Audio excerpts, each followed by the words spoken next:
राधा स्वामी जी, आज मैं आपको एक कहानी सेवा का असली अर्थ बताऊंगी। ये कहानी केवल मनोरंजन और आध्यात्मिक संदेश के लिए बनाई गई है।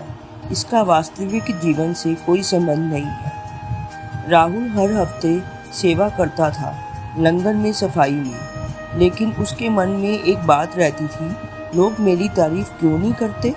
जब कोई उसकी सराहना नहीं करता था तब मैं अंदर से अंदर दुखी हो जाता था। जहाँ उम्मीद होती है वहाँ सच्ची सेवा नहीं होती। एक दिन उसने देखा एक बुजुर्ग अंकल चुपचाप जूते साफ कर रहे थे। कोई उन्हें देख भी नहीं रहा था।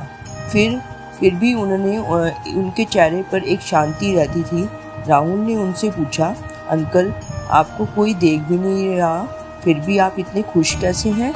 बुजुर्ग ने बताया, मैं लोगों के लिए नहीं, मालिक के लिए सेवा करता हूँ। ये सुनकर राहुल अंदर ही अंदर से हिल गया। उसने समझा, सेवा दिखाने के लिए नहीं होती, दिल से करने के लिए होती है। अब राहुल चुपचाप सेवा करता रहा, बिना कोई उम्मीद से, और उसके चेहरे पर वही शांति आ जाती थी। जब सेवा में मैं खत्म होती थी, तभी सच्ची खुशी मिलती थी। क्या आपकी भी सेवा में कोई उम्मीद छुपी है? राहुल सेवा तो करता था, लेकिन दिल में तारीफ की चाह नहीं थी। फिर एक दिन उसने सच्ची सेवा देखी। जब सेवा मालिक के लिए होती है, तभी मन को शांति मिलती है। राधा स्वामी जी, आज मैं आपको दूसरी कहानी, जो सच्ची घटना से प्रेरित है, बताऊंगी। महाराज चरण सिंह जी के जमाने की बात है। एक सेवादार जिसका नाम था श्री रामदास, जो दिल्ली से ब्यास भंडारे के दिनों में कैंटीन में सेवा करने के लिए आता था। और वो दिल्ली से पैदल चलकर आता था। रास्ते भर कुछ नहीं खाता था, केवल नींबू पानी पीते थे। शरीर भी भारी था।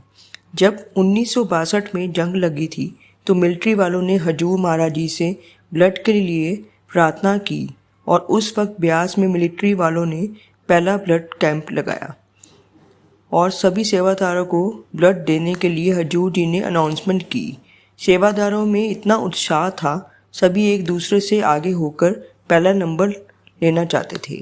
ब्लड देने वाला थे, पहले नंबर पे थे। पहलवानों वाला शरीर देखकर डॉक्टर बड़े खुश हुए और अच्छा खासा ब्लड इकट्ठा हो जाएगा। जब डॉक्टर ने रामदास जी के शरीर में सुई लगाई तो देखा ब्लड नहीं आ रहा था। दूसरी तरफ ट्राई किया, फिर भी ब्लड नहीं निकला। तब डॉक्टर टीम ने मिलकर मुआयना किया कि उसकी डेली की रूटीन पूछी, तो उनकी आंखें खुली रह गई। जो आदमी इतनी बड़ी देह के साथ दिल्ली से 400 मील चलकर आना, कैंटीन में चाय की भट्टी पे चाय बनाना, बिना खून के ये आदमी कैसे सारे काम कर लेता है? जबकि मेडिकल साइंस के हिसाब से तो खून के बिना इंसान जिंदा ही नहीं रह सकता। जब बात हजूर जी को पहुंची तो उन्होंने बताया कि आशिकों की कहानी है, जिनका शरीर का खून सूख जाता है पर देह शब्द के सहारे चलती रहती है। राधा स्वामी जी।